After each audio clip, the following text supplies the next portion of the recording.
Таджикистан, за ним общественный фонд «Крылья свободы». Таджикистан, пожалуйста. Уважаемый господин модератор, после выборов 2015 года парламента Республики Таджикистан были представлены рекомендации БДИПЧ ОБСЕ, и по этим рекомендациям были изменены законодательство, то есть имплементированы большинство из этих рекомендаций, которые дают возможность для проведения свободного выбора в Таджикистане, в том числе усиленные полномочия Центральной комиссии и местных комиссий по выборам, принят отдельный закон о Центральной комиссии по выборам, где очень усиленные полномочия этой комиссии, в том числе члены комиссии будут работать на постоянной профессиональной основе, а также в работе этих избирательных комиссий будут принимать участие представители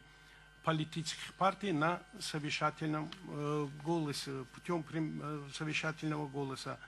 В работе также укреплены законы для участия международных и национальных наблюдателей в процессе подготовки и проведения выборов.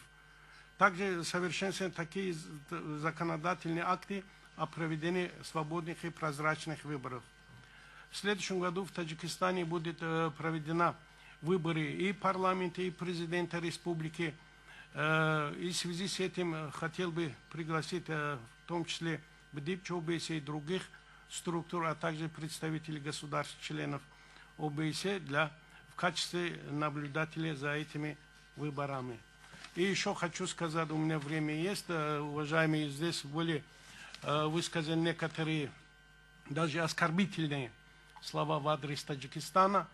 Я думаю, что в том числе по выборам, что ничего нет в Таджикистане, даже нет политических партий. Скажу, что в Таджикистане есть 7 политических партий, 3 из которых имеют в парламенте мест, и есть 3 политические фракции в парламенте Таджикистана.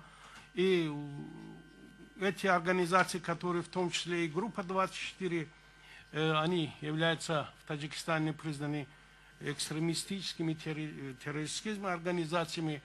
И хотел бы всех нас, чтобы такие вот оскорбительные и обозвающие, как фюрер и другие, в нашем таком высоком собрании, нам это не позволительно.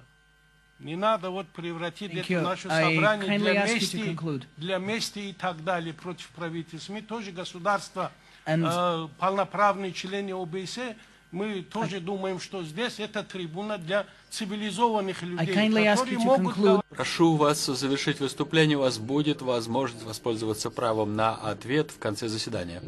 Благодарю вас.